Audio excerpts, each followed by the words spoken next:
Okay, तो सब इधर ध्यान देना। लास्ट क्लास तक हमने प्रोबेबिलिटी में जो कुछ कंसेप्ट पढ़े थे वो एक बार शॉर्ट में ब्रीफ करूंगा, फिर मैं आज की क्लास स्टार्ट करूंगा। जो इंपॉर्टेंट चीजें हैं वो सेट थ्योरी है। तो आप लोगों को ये सब तो ध्यान होगा, रैंडम एक्सपेरिमेंट क्या होता है, सैंपल स्पेस जो भी आउटकम आते हैं, फिर उसके बाद कुछ नॉर्मल सैंपल स्पेस आप लोगों को बताया था। जैसे कि कौन कौन से बताया था एक बार चेक करो। सबसे पहला कौन सा था? रोलिंग ए डाइस, 1 2 3 4 5 6। टॉसिंग ए क्वाइन, हेड और टेल, दोनों एक साथ हुआ तो क्या हो जाएगा? H1 H2 H3 ऐसा करते हुए H6, T1 T2 T3 up to T6। दो क्वाइन टॉस होगा तो कितने आउटकम हो जाएंगे? 4। तीन क्वाइन टॉस हो गए तो कितने आउटकम्स हो जाएंगे? 8। वो एक फॉर्मूला n की पावर r याद होगा ये वाला, ठीक है। फिर उसके बाद इवेंट, इवेंट के बारे में क्या बताया था? वो सैंपल स्पेस का क्या होता है? एक सबसेट। फिर टाइप ऑफ इवेंट हमने स्टार्ट किया था, म्यूचुअली एक्सक्लूसिव इवेंट्स, ऐसे इवेंट्स जिनका इंटरसेक्शन क्या होता है? नल सेट, ठीक है। एग्जॉस्टिव इवेंट्स, ऐसे इवेंट्स जिनका यूनियन किसके इक्वल आता है? Sample space. फिर उसके बाद ये कुछ स्टेटमेंट्स और वेन डायग्राम्स मैंने बताया था, ए एंड बी, तो एंड का मतलब क्या होता है? इंटरसेक्शन। तो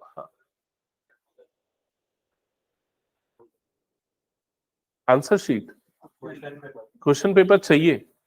हाँ भेज दूंगा ना, जो अभी पिछले उस बार हुआ था, तूने नहीं दिया था क्या? हाँ ठीक है, भेज दूंगा मैं, ठीक है। ए एंड बी मतलब ए इंटरसेक्शन बी, क्लियर। ए और बी मतलब ए यूनियन बी। तो ये मैंने वेन डायग्राम से बताया था कौन सी चीज को कैसे क्या रिप्रेजेंट करता है। ए बट नॉट बी का मतलब क्या होता है? ए बट नॉट बी मतलब ए के अंदर आना चाहिए लेकिन बी के अंदर नहीं आना चाहिए, ए माइनस बी। और इसके बाद डी मॉर्गन्स लॉ अगर मैंने बताया था, ये सारी चीजें ध्यान में होंगी, ठीक है। अब सीधे मैं यहां पर से स्टार्ट कर रहा हूं। प्रोबेबिलिटी, किसी भी इवेंट के होने की अगर प्रोबेबिलिटी निकालनी है, प्रोबेबिलिटी ऑफ इवेंट ए, तो वो निकालने का फॉर्मूला होता है n of A divided by n of S. अब इसका मतलब क्या है? एन ऑफ ए का मतलब क्या है? एन ऑफ ए का मतलब है, एन का मतलब होता है number, number of element in set A, divided by n of S का मतलब क्या है? Number of element in sample space. और इसको इसको लिखने का प्रॉपर तरीका बता रहा हूं। जैसे अगर मान लो मैंने एक डाइस को रोल किया, तो आउटकम क्या आ गया? 1 2 3 4 5 6। तो यहां पर एस क्या हो जाएगा? 1 2 3 4 5 6। समझ गए? लेकिन अगर मैं पूछूंगा एन ऑफ एस कितना है, तो आपका आंसर क्या होगा? आपका आंसर होगा 6, मतलब कितने एलिमेंट, उसका काउंट। वैसे ही अगर मैंने इवेंट ए बोला कि इवन नंबर आना, तो इवन नंबर क्या होता है यहां पर? 2 4 6। और अगर मैं एन ऑफ ए पूछूं ये कितना है, तो आपका आंसर कितना हो जाएगा? 3। तो probability of any event A is equal to, इस फॉर्मूले में अगर वैल्यू पुट करूंगा तो कितना हो जाएगा? ये 3/6। So answer will be 1/2। Clear? अब प्रोबेबिलिटी से रिलेटेड कुछ और टर्म्स जो आपको पता होने चाहिए, कि किसी भी इवेंट की प्रोबेबिलिटी हमेशा 0 से लेके 1 के बीच होती है। क्लियर ये? ठीक है। दूसरी चीज, किसी भी इवेंट के होने की प्रोबेबिलिटी और उसके नहीं होने की प्रोबेबिलिटी कितनी होती है? ये ऊपर वाला पार्ट समझ में नहीं आया? प्रोबेबिलिटी 0 से 1 के बीच में होती है। 0 से छोटी मतलब नेगेटिव नहीं हो सकती, 1 से बड़ी नहीं हो सकती, दैट्स इट। ये वाला पार्ट मैंने क्या बोला? Probability of A plus probability of not A, answer हो जाएगा 1। किसी भी होने की प्रोबेबिलिटी, नहीं होने। नॉट ए को ना ऐसे भी डिनोट करते हैं, प्रोबेबिलिटी ऑफ ए डैश या फिर probability of A bar. Clear? फिर इसके अलावा हो गया यहां तक सभी का? नहीं, पिछला ब्रीफ किया फिर बस इतना ही पढ़ाया, हटा दो इसको फिर मैं। ओके, अब सीधे हम क्वेश्चंस पे आ जाते हैं। तो फर्स्ट क्वेश्चन लेते हैं। फर्स्ट क्वेश्चन क्या लिखा हुआ है देखो।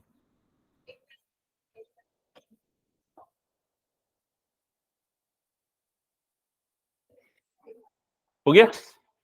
हाँ, फर्स्ट क्वेश्चन क्या लिखा हुआ है पढ़ो। Which of the following cannot be a valid assignment of probabilities for outcome of sample space तो कोई भी एक्सपेरिमेंट है उसका सैंपल स्पेस एस जो बना है वो क्या है, ओमेगा 1, ओमेगा 2, ओमेगा 3, मतलब ये सारे आउटकम है उसमें, समझ गए ना ये चीज। अब इसमें हर एक आउटकम के आने की प्रोबेबिलिटी दी हुई है, तो ये वाले आउटकम ओमेगा 1, ये आउटकम आने की प्रोबेबिलिटी कितनी है 0.1, ये आने की प्रोबेबिलिटी कितनी है 0.01, ऐसे सभी की प्रोबेबिलिटी दी हुई है। अब आपको ये बताना है इसमें कौन सा वैलिड है और कौन सा नहीं है, तो हम कैसे चेक करेंगे, सबसे पहले सारी प्रोबेबिलिटी जो है वो 0 से 1 के बीच में होनी चाहिए। चेक करो सभी 0 से 1 के बीच में है क्या, ये वाला पहला वाला है ना।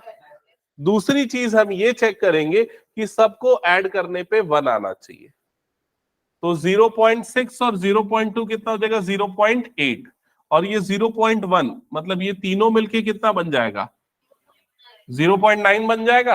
अब यहां जब ये तीनों ऐड होगा 1, ये चारों ऐड होगा, तो 3 + 1 कितना हो जाएगा 4, 4 + 1 कितना हो जाएगा 5, 5 + 5 कितना हो जाएगा 10, मतलब 0.10, और जब 0.9 में ऐड होगा तो पूरा एडिशन कितना आ गया 1, तो सारी प्रोबेबिलिटी का सम यहां पर कितना आ रहा है 1, तो ये वैलिड प्रोबेबिलिटी असाइनमेंट है। तो आपको दो चीज चेक करनी है, पहला क्या, सारी प्रोबेबिलिटी कितनी होनी चाहिए 1 से छोटी और 0 से बड़ी, 0 और 1 के बीच, और दूसरी चीज सभी को ऐड करने पे कितना आना चाहिए 1।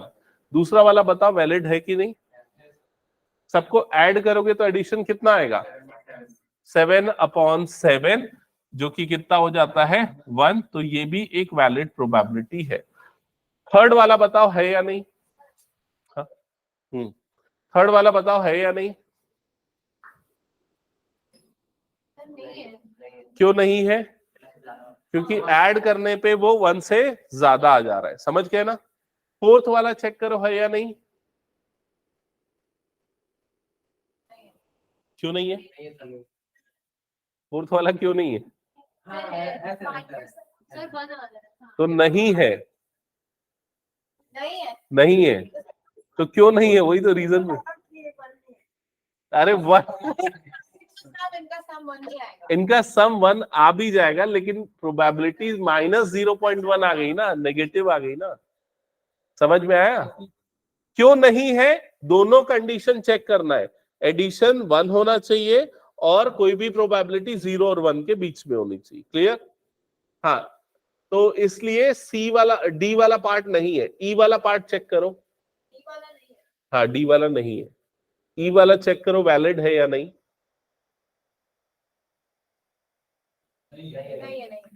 क्यों नहीं है, क्योंकि आखिरी वाला देखो 15/14 वो 1 से बड़ा हो गया, समझ गए ना ये चीज। सी वाला भी वैलिड नहीं है क्योंकि ऐड करने पे 1 से ज्यादा आ जा रहा है, ठीक है। तो दो कंडीशन, पहली कंडीशन क्या है, प्रोबेबिलिटी 0 से 1 के बीच में होनी चाहिए, दूसरी कंडीशन क्या है, सबका सम 1 होना चाहिए, क्लियर, हटा दो। हाँ चलो क्या लिखा है पढ़ो,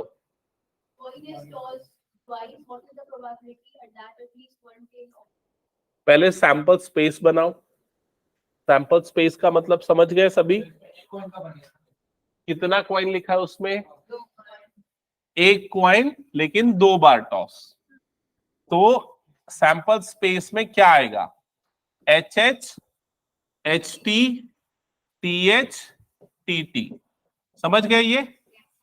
अभी किस चीज की प्रोबेबिलिटी पूछ रहा है, एटलीस्ट 1 टेल, 1 टेल की नहीं, किसकी पूछ रहा है, एटलीस्ट 1 टेल, एटलीस्ट 1 टेल का मतलब क्या समझते हो, कम से कम एक टेल, तो हम अपनी काउंटिंग में किसको किसको लेंगे, आखिरी वाले तीनों को, इन तीनों को ले लेंगे, तो प्रोबेबिलिटी कितनी हो जाएगी 3/4, समझ गए सभी। Next question,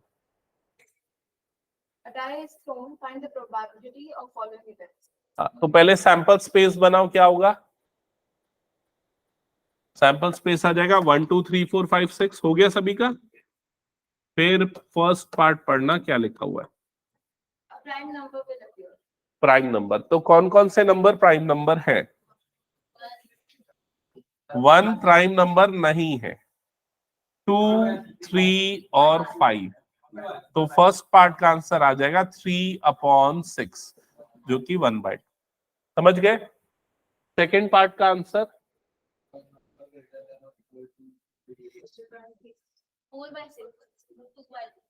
Greater than or equal to 3 will appear. 2/3. कुछ नहीं, 1/6 नहीं होगा। Number more than 6 will appear में तो कुछ नहीं होगा ना।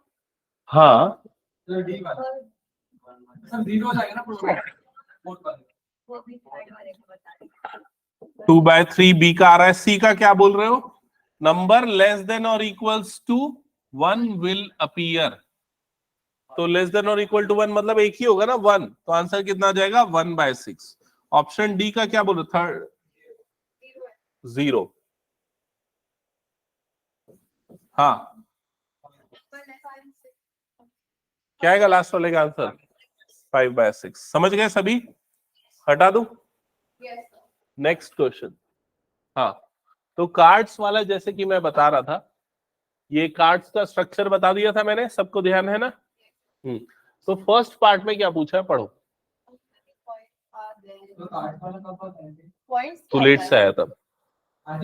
हाँ, how many points are there in sample space? जो सैंपल स्पेस के जो एलिमेंट होते हैं उन्हीं को पॉइंट्स बोला जाता है। जैसे डायस को रोल करेंगे तो कितने पॉइंट होंगे? 6 पॉइंट। एक कॉइन को टॉस करेंगे तो कितने पॉइंट? 2 पॉइंट।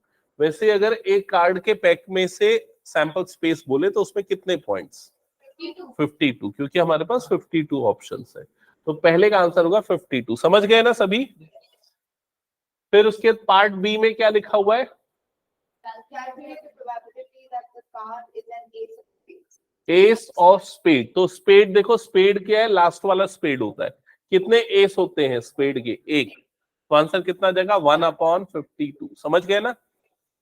अनन्या कुछ डाउट? एस इक्का, ये जो पहला वाला कार्ड बना हुआ है ना, ए, उसको एस बोलते हैं। फिर उसके बाद क्या लिखा हुआ है, पढ़ना सी में। Is an S. तो फर्स्ट पार्ट पे फोकस करो। अगर रैंडमली एक कार्ड सेलेक्ट हुआ तो उसके एस होने की प्रोबेबिलिटी क्या है? 4/52, क्योंकि टोटल तो 4 एस होते हैं ना 52 में। आंसर आएगा 4/52। विदुषा कुछ doubt?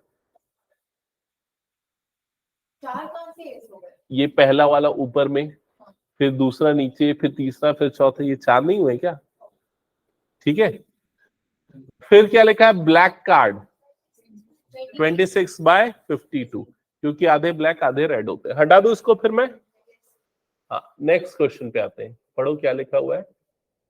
A fair coin with 1 marked on one face and 6 on the other, and the fair die are both tossed. Find the probability that the sum of numbers that turn up is first 3, second 12. नहीं बन रहा है? तुम लोग class 10th में थे ना, तो मेरे ख्याल से तुम लोगों के में की बोर्ड में एक वो क्वेश्चन आया था क्या, रेड ग्रीन ब्लू वाला केस स्टडी वाला? तुम लोगों के में ही आया था क्या? हाँ हाँ, सर्कल बना था जिसमें स्पिनर को स्पिन किया था। ये तुम लोगों को याद नहीं होगा, आया था। केस स्टडी वाला आज ही मैं करवाया ना, इसलिए मेरे को याद आ गया।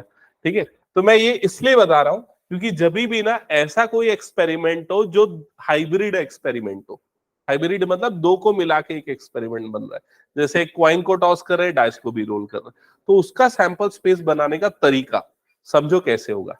तो अभी यहाँ पर भी हाइब्रिड एक्सपेरिमेंट है, क्योंकि हम क्या करें, क्वाइन को टॉस कर रहे हैं जिसमें एक तरफ क्या मार्क है 1 और दूसरी तरफ क्या मार्क है 6, और क्या कर रहे हैं, एक फेयर डाइस को भी क्या कर रहे हैं, टॉस कर रहे हैं, दो काम एक साथ कर रहे हैं।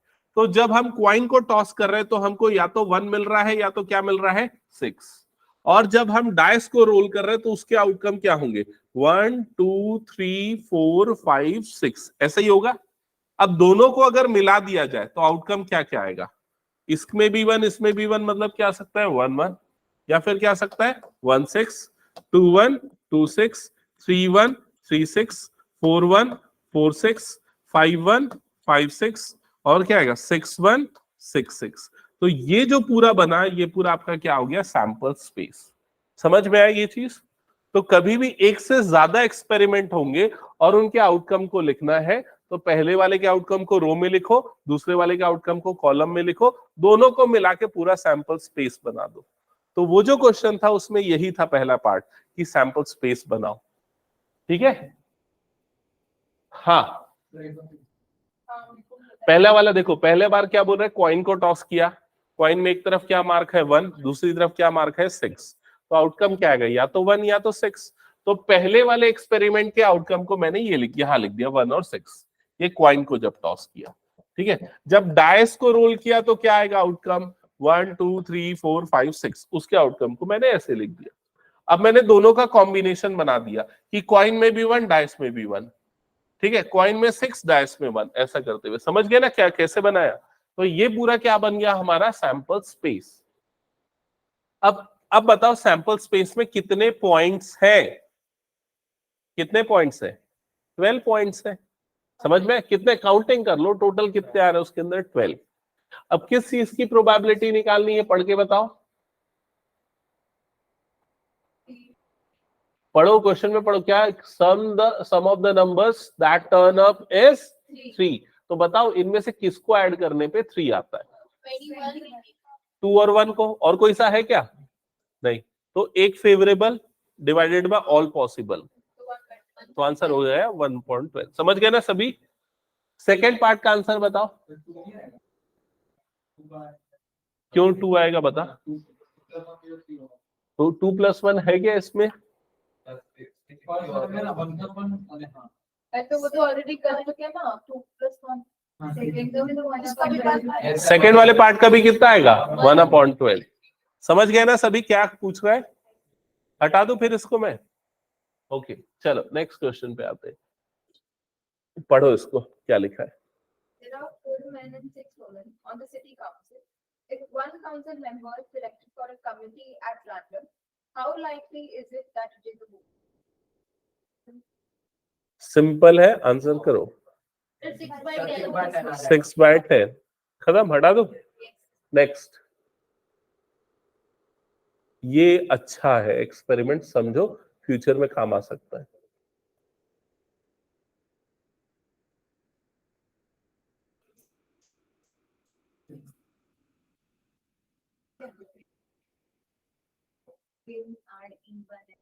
₹1,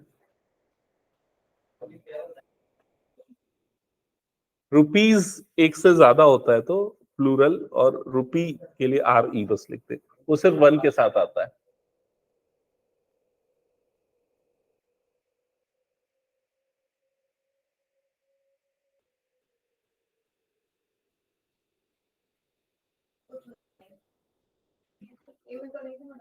नहीं समझ में आ रहा है,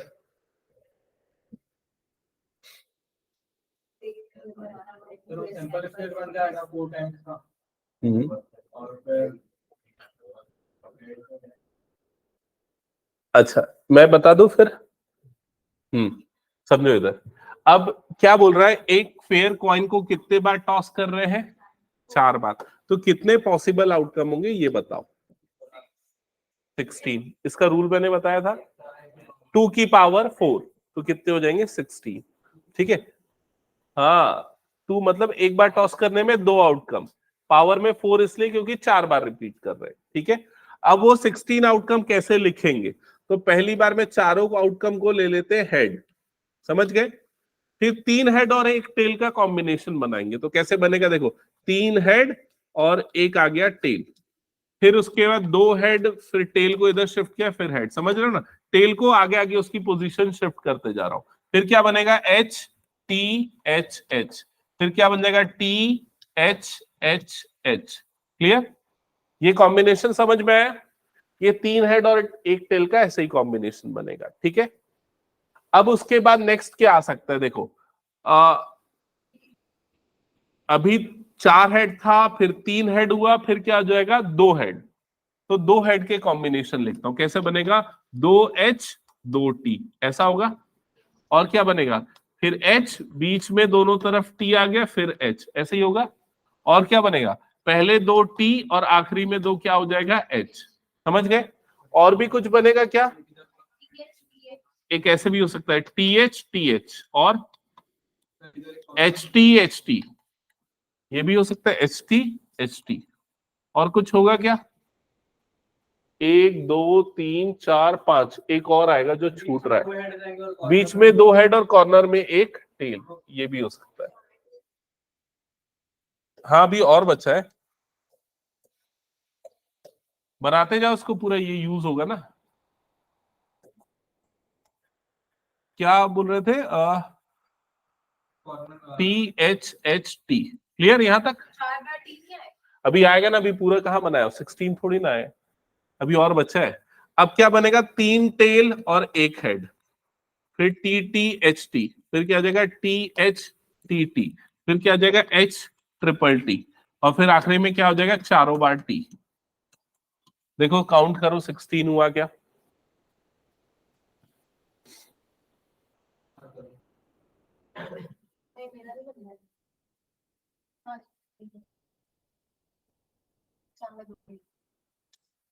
ठीक है। हाँ अब इसके बाद क्वेश्चन में क्या लिखा हुआ है, फोन साइलेंट में रखो तुम लोग। क्वेश्चन में क्या लिखा है इसके बाद पढ़ो, a person win ₹1 for each head, मतलब अगर हेड आया तो उसको क्या होगा, ₹1 जीत जाएगा। तो एक बार टॉस करने पे अगर हेड आया तो ₹1 मिलेगा, लेकिन चारों बार टॉस करने पे हेड आया तो कितना मिलेगा, ₹4। समझ गए ना, 4 बार ₹1 जीतेगा।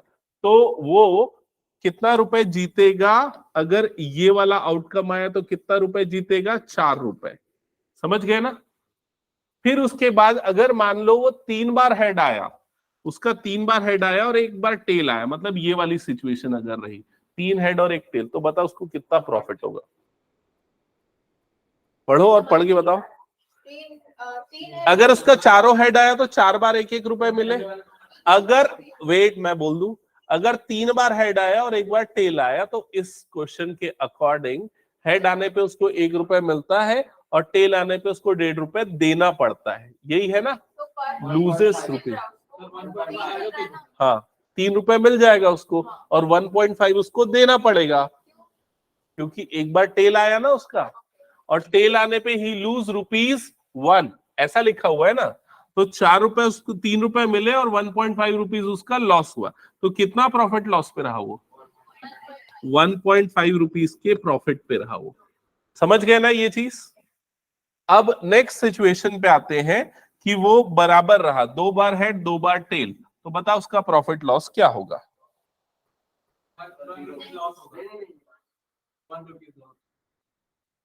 दो बार हेड आया तो ₹1 उसको 2 बार मिले, मतलब ₹2 जीत गया, और 2 बार टेल आया तो -1.5 2 बार, मतलब ₹3 का लॉस हुआ। तो ओवरऑल उसको क्या हुआ, लॉस हुआ। कितने का लॉस हुआ, ₹1 का, तो -1 आ जाएगा यहाँ पर। समझ गए ना ये। फिर उसके लास्ट केस पे आते, जब नहीं लास्ट नहीं, और 2 केस बचे ना।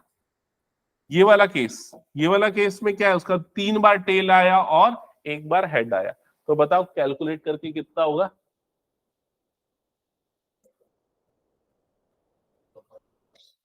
तीन बार टेल तो 1.5 3 बार देना पड़ेगा, तो आंसर आएगा -3.5। समझ गए कैसे आया। फिर चारों बार अगर टेल आया, -6, 1.5 4 बार देना पड़ा ना उसको। समझ गए ना। हाँ तो क्या लिखा है, form the sample space and calculate how many different amounts of money you can have after 4 tosses. तो ये सैंपल स्पेस है, ये डिफरेंट अमाउंट ऑफ मनी है ऑन दिस सिचुएशन। क्लियर हुआ ये चीज। लास्ट लाइन अभी भी बची हुई, पढ़ो क्या लिखा। इसका मतलब क्या है, ₹4 जीतने की प्रोबेबिलिटी कितनी है, ₹4 जीतने की प्रोबेबिलिटी कितनी है, तो आंसर है 1/60। क्योंकि ₹4 तब जीतोगे जब आपके चारों हेड आएंगे, और चारों हेड कितने बार आ रहे हैं, एक ही बार आ रहे हैं, और ऑल पॉसिबल कितना हो गया, 16। क्लियर। फिर 1.5 रुपीज जीतने की प्रोबेबिलिटी कितनी है, तो आंसर होगा 4/16। समझ गए कैसे निकाल रहे हैं हम। फिर उसके बाद ₹1 लॉस की प्रोबेबिलिटी 6/16। हाँ लिख सकते हैं, लेकिन अभी ऐसे ही पूछ रहा हूं तो मैं ऐसे ही बता। क्लियर ये सबको, ये क्वेश्चन आ सकता है। तो याद रखना ये क्वेश्चन, क्योंकि 12th में इस तरह के बहुत से क्वेश्चन है प्रोबेबिलिटी के अंदर। हटा दो इसको फिर मैं। नेक्स्ट, चलो जल्दी से सैंपल स्पेस बताओ, और उसके जिससे जो पार्ट पूछूंगा वो आंसर करेगा। जल्दी सैंपल स्पेस बनाओ। कितने आउटकम होंगे सैंपल स्पेस में? 9. गलत। 2 की पावर 3 की 3 की पावर 3 की पावर 2 की पावर 3। 2 की पावर 3 है, 8 आएगा ना। 8 आएगा भाई। एक बार टॉस करने में कितने आउटकम है? 2 आउटकम है ना, और पावर में 3।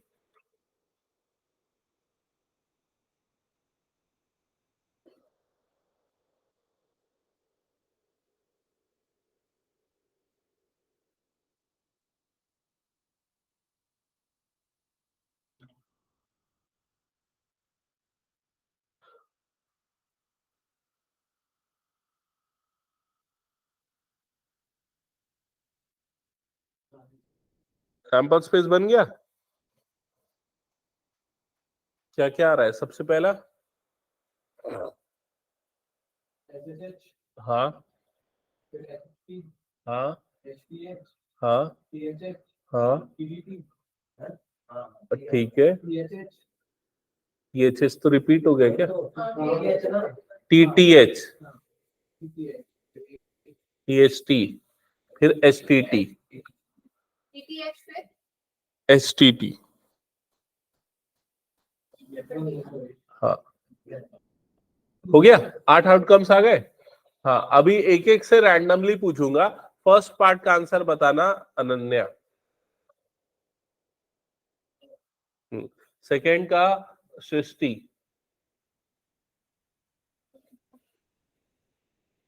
थर्ड का काजमा।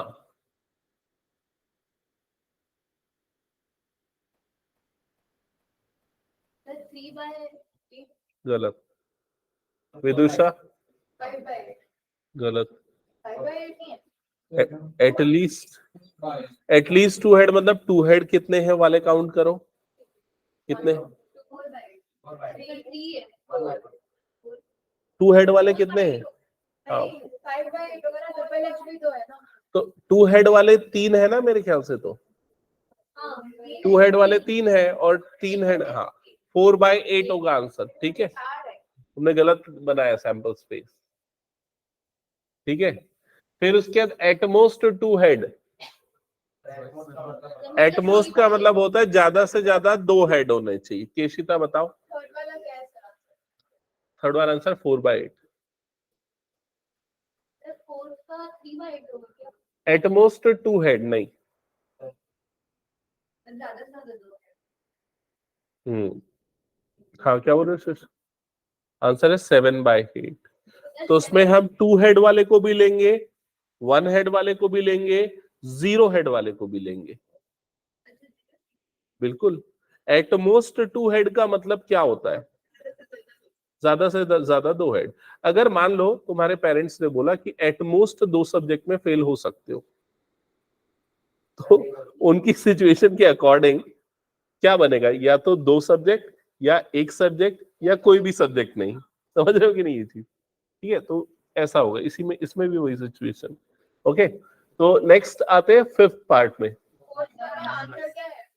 4th का आंसर है 7/8। 5th का आंसर नो हेड 1/8, क्योंकि ट्रिपल टी को इसमें काउंट में लेंगे। फिर 3 tail 1/8। Exactly 2 tail. Exactly 2 tail मतलब 2 टेल ही होना चाहिए, उससे ज्यादा कम नहीं। तो आंसर आ जाएगा 3/8। Okay, next no tell.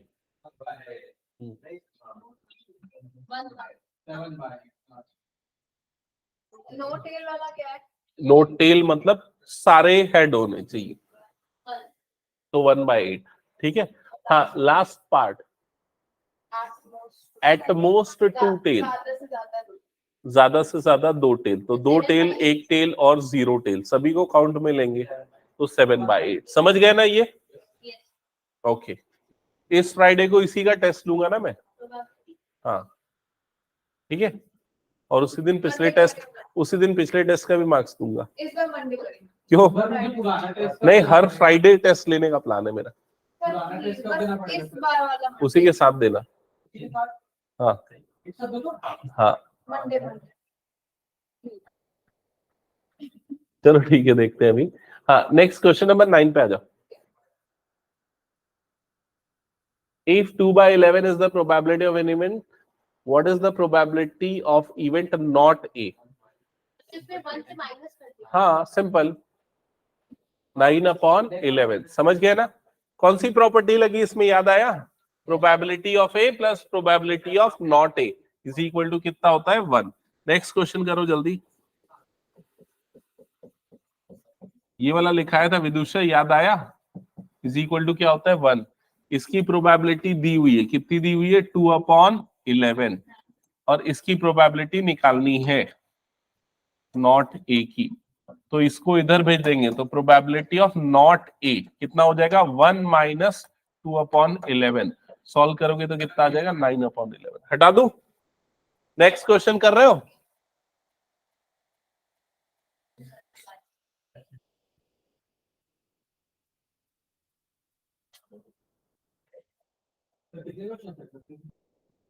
अभी और 11 क्वेश्चंस बचे।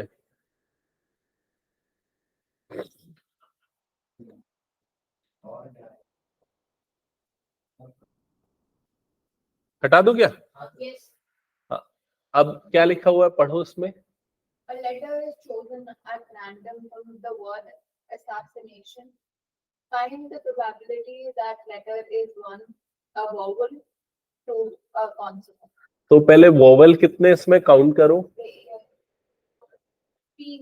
1 2 3 4 5 6 6 वोवेल्स है ना।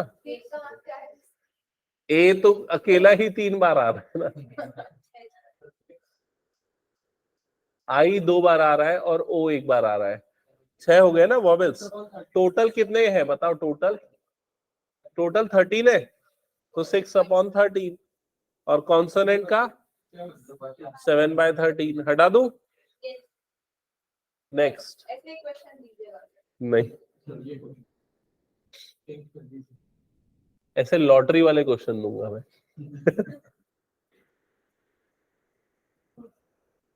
पढ़ लिया?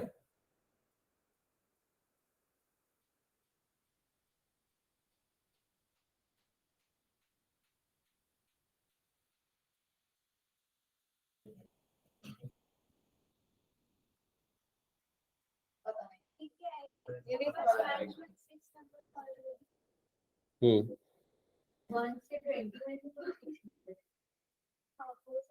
और उसमें से कितने मैच करने चाहिए टोटल? 6। तो वो 6 ऑलरेडी मैच हो रहे हैं, ये बोल रहे अगर वो मैच होंगे तो वो जीत जाएगा। उसके जीतने नहीं, ये मुझे बताना पड़ेगा। अब से क्वेश्चन का लेवल चेंज होगा, तो ध्यान से समझना, ठीक है? जब तक एक का सिलेक्शन होता था तब तक नॉर्मल था। जब भी एक से ज्यादा का सिलेक्शन होगा तो उसमें लग जाता है कॉम्बिनेशन। समझ गए ना ये चीज? जैसे अगर मान लो मैं तुम में से किसी भी एक कैंडिडेट को सेलेक्ट कर रहा हूं, तो उस कैंडिडेट के सेलेक्ट होने की प्रोबेबिलिटी कितनी है? तो मान लो एक को सेलेक्ट करने की प्रोबेबिलिटी कितनी हो जाएगी? 1/, जितने भी है, कितने हैं तुम लोग? 9, 1/9। समझ गए ना ये चीज? लेकिन अगर मैं 2 को सेलेक्ट कर रहा हूं, तो वो 2 को सेलेक्ट करने की प्रोबेबिलिटी ऐसे नहीं निकलेगी, वो कॉम्बिनेशन होगा, या तो ये दोनों होंगे, या तो ये दोनों होंगे, या तो वो दोनों होंगे। समझ में आया ये चीज? तो यहां लगेगा कॉम्बिनेशन, और समझना ही पड़ेगा। अगर ध्यान नहीं दोगे तो नहीं बनेंगे आगे के क्वेश्चंस। तो सुनो ध्यान से। इसमें किसी भी इवेंट की प्रोबेबिलिटी निकालने का फॉर्मूला क्या बताया था मैंने? Number of favourable outcome divided by all possible outcome, ऐसा बताया था। या फिर अगर दूसरा फॉर्म देखें, n of a upon n of s, ये बताया था। अब ध्यान से समझना, यहां पर सबसे पहले मैं n ऑफ s निकालने का तरीका बताता हूं। तो टोटल कितनी लॉटरी की टिकट्स अवेलेबल है? टोटल कितनी अवेलेबल है? 20। और उसमें विनर डिसाइड करने के लिए कितने सेलेक्ट कर रहे हैं? 6। तो 20 में कितने का सिलेक्शन हो रहा है? 6। तो यहां पर कॉम्बिनेशन का जो फॉर्मूला होता है वो कौन सा होता है? NCR, ये लगेगा। समझ में? तो n जितने अवेलेबल हैं, CR जितने सेलेक्ट कर रहे हैं, तो कितने सेलेक्ट कर रहे हैं 6, तो जो डिनोमिनेटर है या n ऑफ s है वो कितना आ जाएगा 20C6। क्लियर ये चीज? और वो जो पर्सन है उसने कितने नंबर सेलेक्ट किए हुए हैं 6, और कितने मैच होने चाहिए पूरे 6, तो उसमें कॉम्बिनेशन कैसे लगेगा NCR, तो ये क्या हो जाएगा 6C6, क्योंकि 6 में से 6 मैच होना चाहिए। क्लियर हुआ ये चीज? ठीक है, तो यहां पर जो प्रोबेबिलिटी होगी वो हो जाएगी 6C6 divided by 20C6, that's it. ठीक है, अब कॉम्बिनेशन का कैलकुलेशन कैसे करते थे याद है? याद नहीं है तो कुछ शॉर्टकट रूल्स वगैरह मैं बता देता हूं। पहला तो ये 6C0 लिखने से अच्छा है ऐसा लिखता हूं, ये नोट कर लेना ना अगर ध्यान नहीं। NC0 और NCN की वैल्यू हमेशा कितनी होती है 1, NC1 की वैल्यू कितनी होती है n, और NC2 की वैल्यू जैसे निकालना है तो कैसे निकालेंगे n into n-1 divided by 2 into 1। ठीक है, इसका शॉर्टकट ये होता है, जैसे अगर मान लो आपको 10C2 निकालना है तो क्या करोगे, जो भी नंबर लिखा वो ऊपर 10, फिर एक कम कर दो उसमें से, कितना हो जाएगा 9 डिवाइडेड बाय नीचे कितना आ जाएगा 2 इंटू 1। समझ गए ना, ये पढ़ाया हूं मैं तुम लोगों को। ठीक है, अगर 10C3 निकालना है तो कैसे निकालते थे बताओ याद करके शॉर्टकट से, पहले 10 फिर एक कम कर दो तो क्या हो जाएगा 9, एक और कम करो तो कितना हो जाएगा 8, और नीचे में क्या आ जाएगा 3 2 1। याद आया ये? तो जितना नंबर यहां पर लिखा हुआ है वहां से कम करते हुए उतने बार जाएंगे। आज नहीं, ये पहले बताया हूं, कॉम्बिनेशन परम्यूटेशन जब पढ़ा रहा था। ठीक है, इधर देख ले अगर याद नहीं है तो, जैसे 100C4 निकालना है तो कैसे निकालेंगे, 100 into 99 into 98 into 97 divided by 4 3 2 1। वो फैक्टोरियल वाला तरीका नहीं बता रहा हूं, ये शॉर्टकट है, इसको अप्लाई करना है। समझ गए ना ये चीज? ठीक है, अब इसमें प्रॉब्लम कहां जाती है जब ऐसा हो जाए 100C99, तो यहां दिक्कत है, ये नंबर बड़ा हो गया तो हम इतना लंबा तो लिख नहीं सकते, तो उसका शॉर्टकट क्या है? उसका शॉर्टकट है इसको छोटा बनाने के लिए 100 में से 99 को माइनस कर दो, तो किसके इक्वल हो जाएगा 100C1 के इक्वल हो जाएगा। और 100C1 की वैल्यू कितनी होगी, तो NC1 कितना होता है n, तो 100C1 कितना हो जाएगा 100। ओके, तो ये कॉम्बिनेशन का ये वाला पार्ट ध्यान में रखना चाहिए। फिलहाल इस क्वेश्चन का जो आंसर होगा ये हो जाएगा 1/20C6, ये आंसर होगा इस क्वेश्चन का। ठीक है, हटा दो फिर इसको मैं।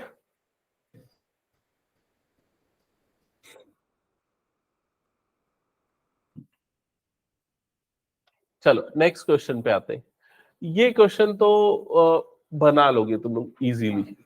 इसके लिए तुम लोगों को बस सेट की एक प्रॉपर्टी याद होनी चाहिए, और शायद याद होगी भी वो। ये याद है n of A union B is equal to n of A plus n of B minus n of A intersection B।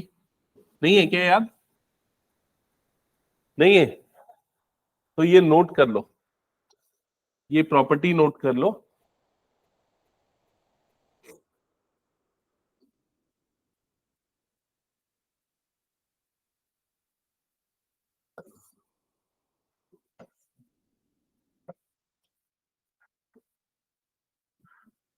देखो, इसका मतलब A यूनियन B का मतलब क्या होता है, मैं पहले यहां से समझाता हूं। n ऑफ A का मतलब क्या है, A के अंदर आने वाले एलिमेंट, तो इसका मतलब हम किसको शेड कर देंगे, ये वाले को। समझ गए? n ऑफ B का मतलब क्या है, ये n ऑफ A हो गया। n ऑफ B का मतलब क्या है, B के अंदर आने वाले एलिमेंट, मतलब ये पूरे हो जाएंगे। समझ में आई ये चीज? अब जब हम इन दोनों का काउंट ले रहे हैं तो ये वाला जो हिस्सा है ये दोनों के काउंटिंग में आ गया, डबल आ गया।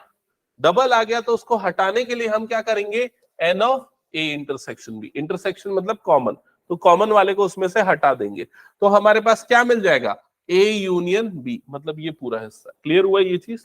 तो ये वेन डायग्राम से मैंने समझा ये प्रॉपर्टी, और याद रखना बहुत इंपॉर्टेंट है ये, ठीक है। अब ये जो प्रॉपर्टी सेट में अप्लाई होती है वही प्रॉपर्टी अप्लाई होती है प्रोबेबिलिटी में भी। तो प्रोबेबिलिटी में ये कैसे होगा, probability of A union B is equal to probability of A plus probability of B minus probability of A intersection B. Same property में बस n की जगह पे क्या लगा दो, p। अब फर्स्ट पार्ट में क्या दिया हुआ है पढ़ना, p ऑफ a दिया हुआ है मतलब ये वैल्यू, p ऑफ b दिया हुआ है मतलब ये वैल्यू, और क्या दिया हुआ है, probability of a intersection b मतलब ये दिया हुआ है। और क्या फाइंड आउट क्या बोल रहा है, क्या चेक करना है कि ये वैलिड प्रोबेबिलिटी है या नहीं। तो वैलिड प्रोबेबिलिटी चेक करने के लिए आप इसको कैलकुलेट करोगे, करो इसको कैलकुलेट, कितना आएगा।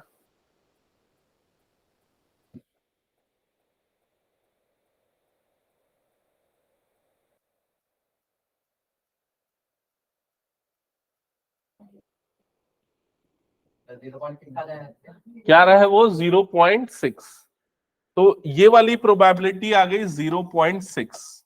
प्रोबेबिलिटी ऑफ ए कितना गिवन था, 0.5।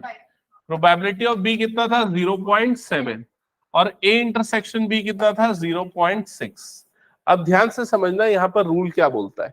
रूल ये है कि ए और बी की जो इंडिविजुअल प्रोबेबिलिटी होगी वो हमेशा इंटरसेक्शन की प्रोबेबिलिटी से ज्यादा होगी।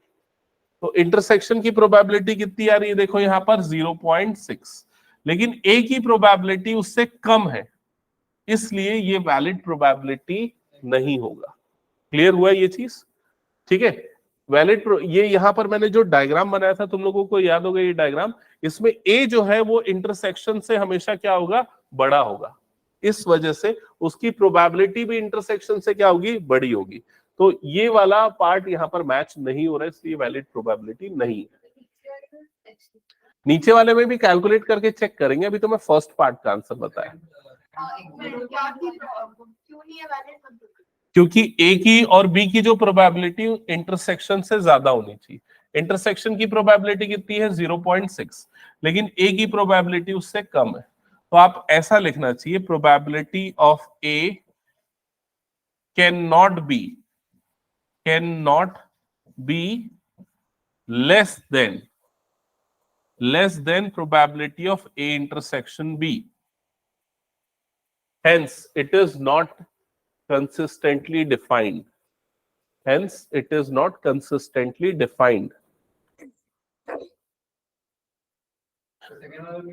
सेकेंड वाले पार्ट में क्या करो, सेकेंड वाले पार्ट में ये वाला फॉर्मूला यूज करके पहले तो ए इंटरसेक्शन बी निकाल लो। निकाला, यूनियन दिया है ना, इंटरसेक्शन निकालना है। ए यूनियन बी दिया हुआ है, ए इंटरसेक्शन बी निकालना है। तो ए इंटरसेक्शन बी निकालो और बताओ क्या आ रहा है, 0.1 आ रहा है, माइनस 0.1 आ रहा है कि 0.1 आ रहा है, प्लस 0.1। हाँ तो बताओ क्या होगा आंसर।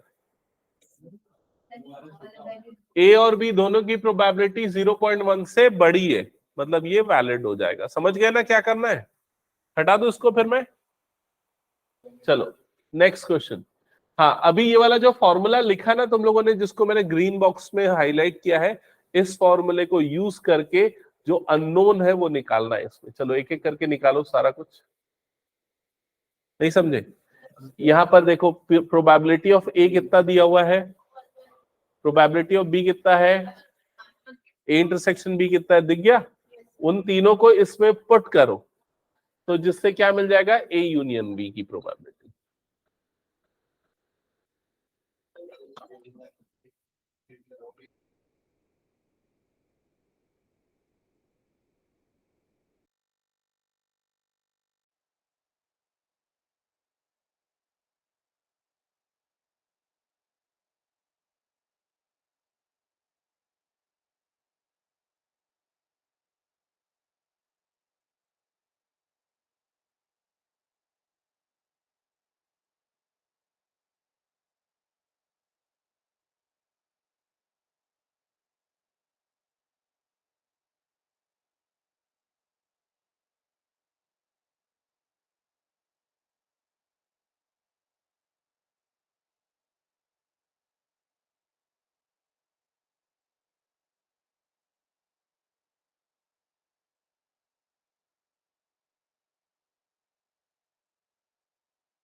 हाँ 7/3।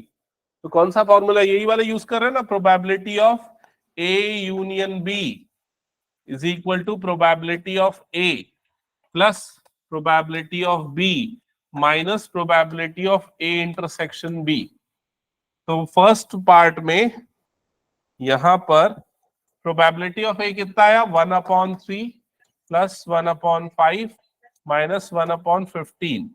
तो ऐड करने के लिए एलसीएम कितना आ जाएगा, 15।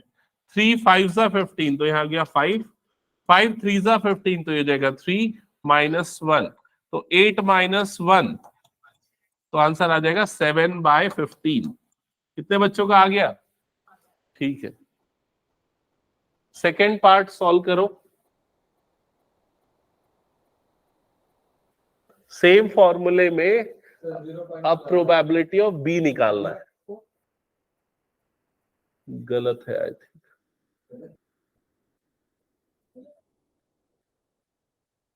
0.3 भी गलत लग रहा है मुझे।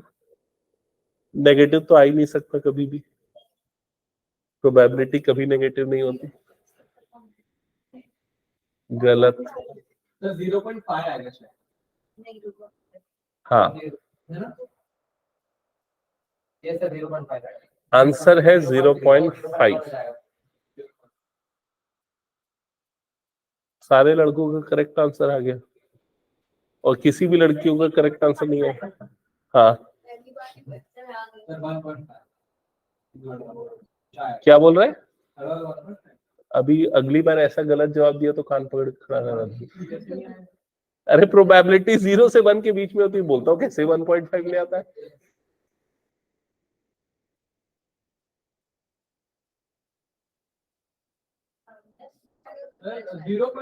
कभी माइनस आएगा क्या प्रोबेबिलिटी? सेकेंड सबका हो गया ना वैसे तो। हाँ, थर्ड। हाँ, कौन सा वाला पार्ट? अरे सेकेंड पे ही अटके हो। ये वाली वैल्यू कितनी दी हुई है बताओ? ये नहीं दी हुआ है क्या? ये 0.6 दिया है, ठीक है। राइट साइड में प्रोबेबिलिटी ऑफ ए कितना है, 0.35। प्रोबेबिलिटी ऑफ बी नहीं पता, तो प्रोबेबिलिटी ऑफ बी माइनस 0.25। 0.25 है ना, ठीक है। तो अब इसमें से 0.25 को माइनस करो, 0.10 ऐसे ही बचेगा। 0.6 0.1 प्लस प्रोबेबिलिटी ऑफ बी, ऐसे ही होगा। 0.1 इधर जाएगा, तो 0.6 minus 0.1 is equal to probability of B, ऐसे ही होगा। क्या ये क्लियर हुआ? फिर उसके बाद थर्ड पार्ट 0. हाँ करेक्ट है।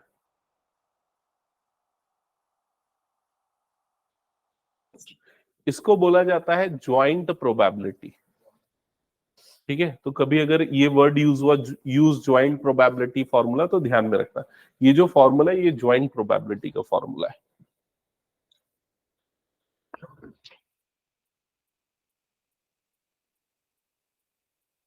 तो क्या ये हटा दो फिर मैं? ओके, चलो नेक्स्ट क्वेश्चन पे आते हैं। हाँ,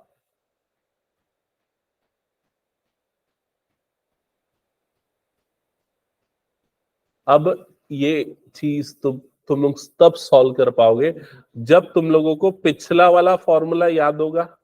पिछला वाला फॉर्मूला, ये वाला फॉर्मूला याद है, ए यूनियन बी का। पहले लिखो ये फॉर्मूला, फिर से लिख लो। ए यूनियन बी का क्या है formula? Probability of A union B. ताजमा गलत लिखी, इंटरसेक्शन लिखी है। Probability of A union B is equal to probability of A plus probability of B minus probability of A intersection B, ठीक है। ये चीज याद होनी चाहिए। दूसरा क्या याद होना चाहिए? जब मैंने डे 1 में, फर्स्ट क्लास में जब मैंने पढ़ाया था, म्यूचुअली एक्सक्लूसिव क्या होता है और का मतलब क्या होता है, OR वाला और का मतलब क्या होता है? और मतलब यूनियन। तो आपको यहाँ पर क्या फाइंड आउट करना है? Probability of A union B. याद आया? तो लिखो probability of A union B is equal to question mark. Probability of A union B is equal to question mark. समझ गए ना? हाँ, अभी ये बताओ, इंटरसेक्शन निकालना है तो उसके लिए उसने एक हिंट दिया है। ए और बी कैसे इवेंट्स है?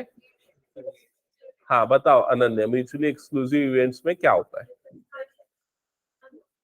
जिनका इंटरसेक्शन क्या होता है? नल। और उसकी प्रोबेबिलिटी क्या होती है? 0। समझ गए? तो मतलब probability of A intersection B क्या हो जाएगा? 0। तो लिखो probability of A intersection B is equal to 0। तो आंसर क्या आएगा? 4/5। फॉर्मूले में वैल्यू पुट कर दो तो probability of A plus probability of B. कुछ डाउट अभी भी? समझ गए? हटा दो।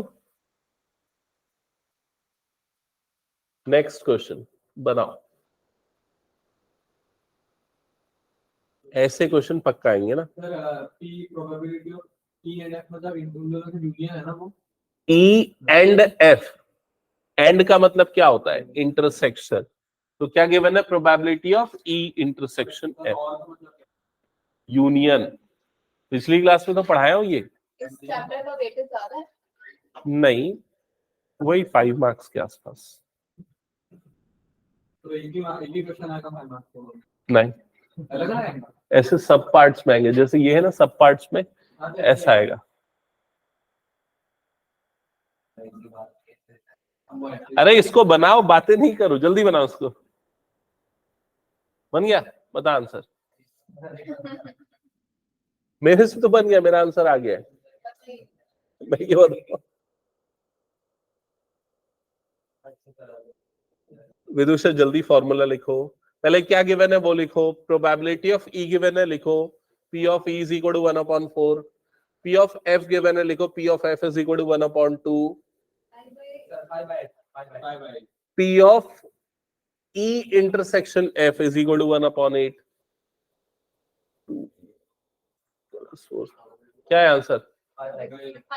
ठीक है, सेकंड वाला बनाओ जिनका बन गया।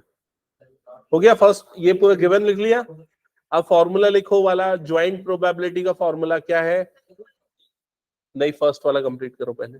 Probability of A union E union F. और बाकी बच्चे सेकंड वाला सोचो कैसा बनेगा, उसको भी लिखाया है मैंने। नोटबुक चेक करो डे 1 में। देखो काजमा बोल रही यस, वो नहीं आई थी तब भी। अच्छा, उसमें थी क्या?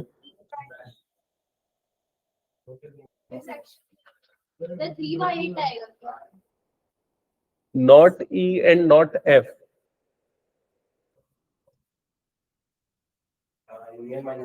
क्या बोल रहे हो? सही है।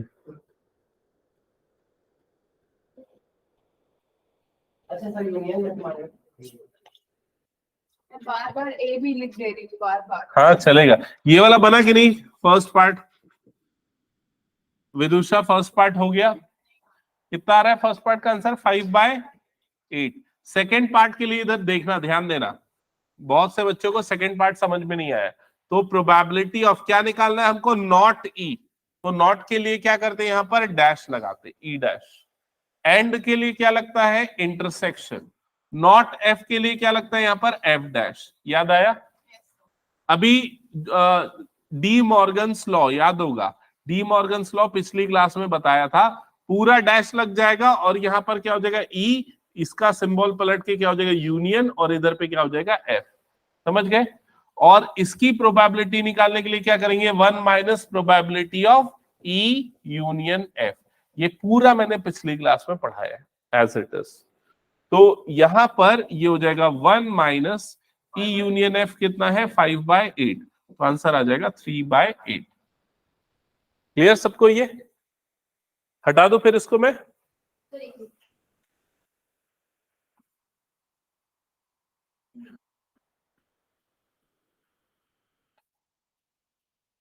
नेक्स्ट क्वेश्चन पे जाओ। चलो नेक्स्ट क्वेश्चन पढ़ो।